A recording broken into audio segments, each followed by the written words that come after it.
তিস্তা প্রকল্প বাস্তবায়নে চীনকে পূর্ণ সমর্থন করবে জামায়াত। এছাড়া চীনের অর্থায়নে ঢাকা বিশ্ববিদ্যালয়ের আবাসিক হল ও 1000 শয্যার হাসপাতাল নির্মাণ কাজ দ্রুতই শেষ হবে বলে প্রত্যাশা জামায়াত আমিরের।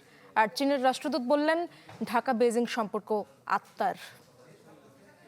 চায়ের কাপে সমাজ বদলের ঝর্ণা তুলে আগে গোছান নিজেকে। প্রিমিয়াম টাইটানিয়াম আলমিরা, গুছিয়ে ফেলুন জীবনটাকে।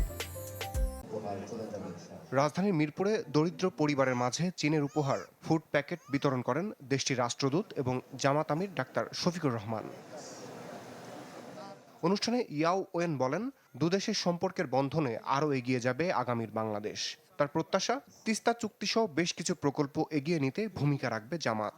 1000 শয্যার আধুনিক হাসপাতাল নির্মাণ করছে এবং তিস্তা নদী উন্নয়ন প্রকল্পের কাজ এগিয়ে চলছে।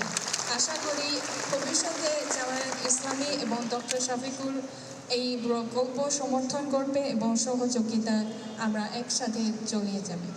বিরোধী দলীয় নেতা জামাত আমির বলেন, দীর্ঘদিনের আধিপত্যের বোঝা ছুঁড়ে ফেলেছে বাংলাদেশ।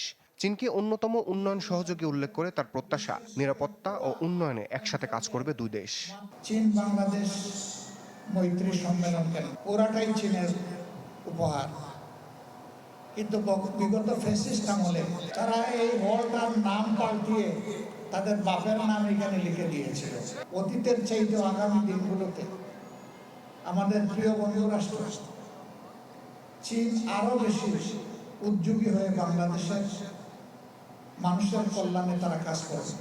এদিকে স্থানীয় সরকার প্রতিষ্ঠানে প্রশাসক বসানো ইস্যুতে সংবাদ সম্মেলন করে জামাত। দলটির এই সহকারী সেক্রেটারি জেনারেলের অভিযোগ, নির্বাচনে না গিয়ে নিজস্ব লোককে প্রশাসক নিয়োগ করে গণতান্ত্রিক প্রক্রিয়া আঘাত করেছে সরকার। স্থানীয় সরকার নির্বাচন সচল হওয়া দরকার এবং জনগণের ভোটে নির্বাচিত প্রতিনিধিরা এই ক্ষেত্রে এগিয়ে আসুক যে দলের উপর।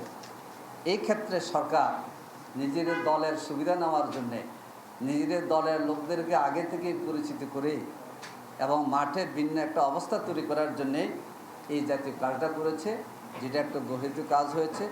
অভিযোগ করেন, বিশ্ববিদ্যালয়গুলোতে যোগ্য ব্যক্তিদের সরিয়ে অযোগ্য দলীয় লোক বসিয়েছে বিএনপি। গত নির্বাচনে প্রার্থী হওয়ার জন্য ক্যাম্পেইন করেছেন, পোস্টার করেছেন, দলীয় নেতাদের সাথে মিটিং করেছেন, তাকে বাংলাদেশের সর্বোচ্চ বিদ্যাপীঠের ঢাকা বিশ্ববিদ্যালয়ের ভাইস চ্যান্সেলর করা হয়েছে। রমিজ হুসাইন, চ্যানেল 24, ঢাকা।